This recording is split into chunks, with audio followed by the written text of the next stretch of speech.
Part 2. The winter of doubt autumn in London brought with it a curtain of fine, persistent rain, seeming to wash the color from the city, leaving everything in a tone of wet pavement and low gray sky.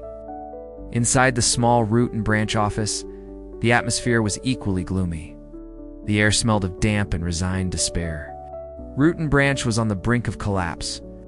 Luca's accounts were nearly at zero. The office rent was overdue, and the difficult conversation with the landlord was a sword of Damocles hanging over their heads. Matt was working on poorly paid freelance projects on the sly, just to afford the internet connection and keep the site online. The dream that had united them was now tearing them in opposite directions.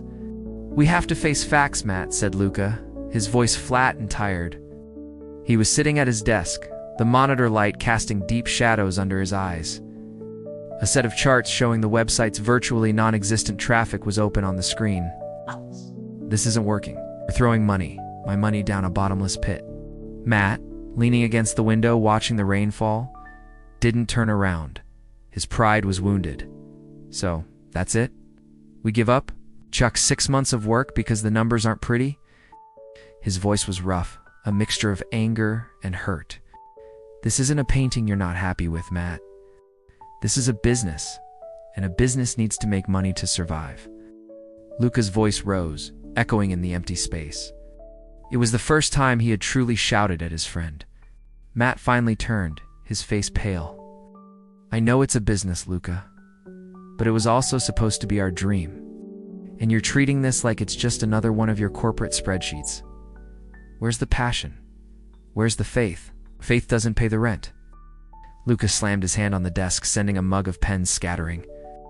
The sound of plastic skittering across the wooden floor echoed like a gunshot. The silence that followed was icy, cutting. The two men stared at each other, panting like strangers.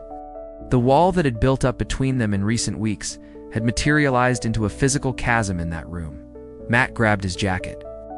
"I need air," he said, his voice trembling, and walked out, closing the door with a soft click that was somehow more frightening than a slam.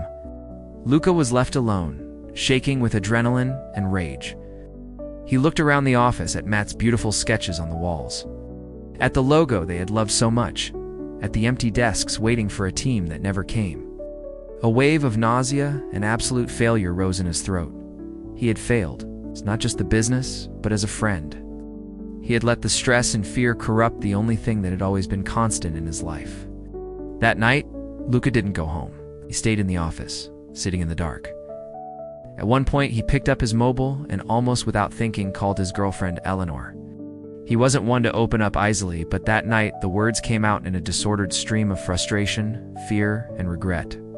He talked about the pressure, the impending failure, and finally, the argument with Matt. "Luca," said Eleanor, her voice calm and wise on the other end of the line, "you and Matt, you're like those old oak trees in Richmond Park. The roots are so intertwined that when one shakes, the other feels it. But it's that tangle that keeps them standing during the storms.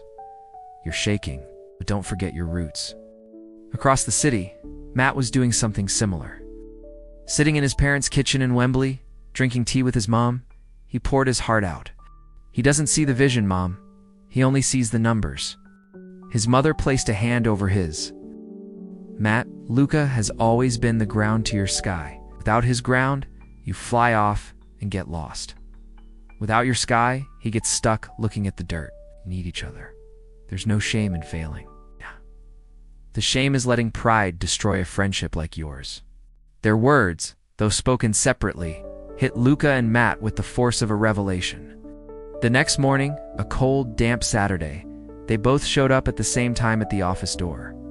Their eyes met, red and tired, and a silent understanding passed between them. There were no formal apologies, just a slow nod, a recognition of shared pain.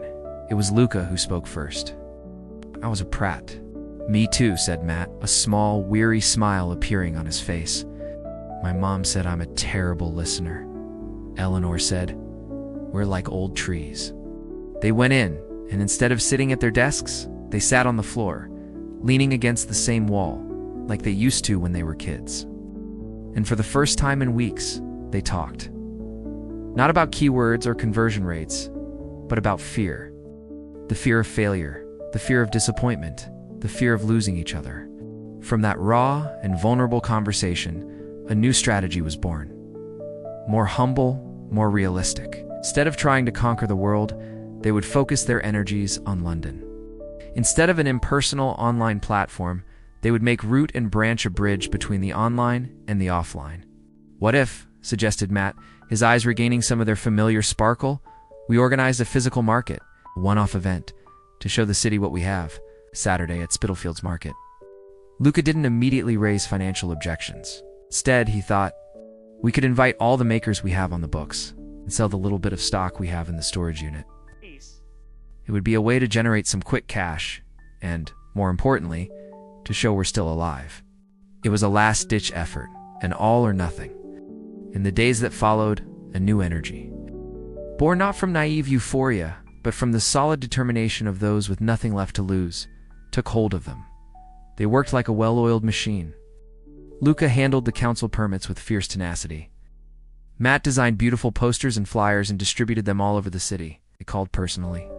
Every single one of the artisans and artists, their honesty about the struggle of Root and Branch was so moving that many who had given up decided to give them a second chance. The winter of their doubt had not ended, but the first seed of a new, much hardier hope was beginning to break through the frozen ground. End of part 2. If you enjoyed it, please consider subscribing to the channel.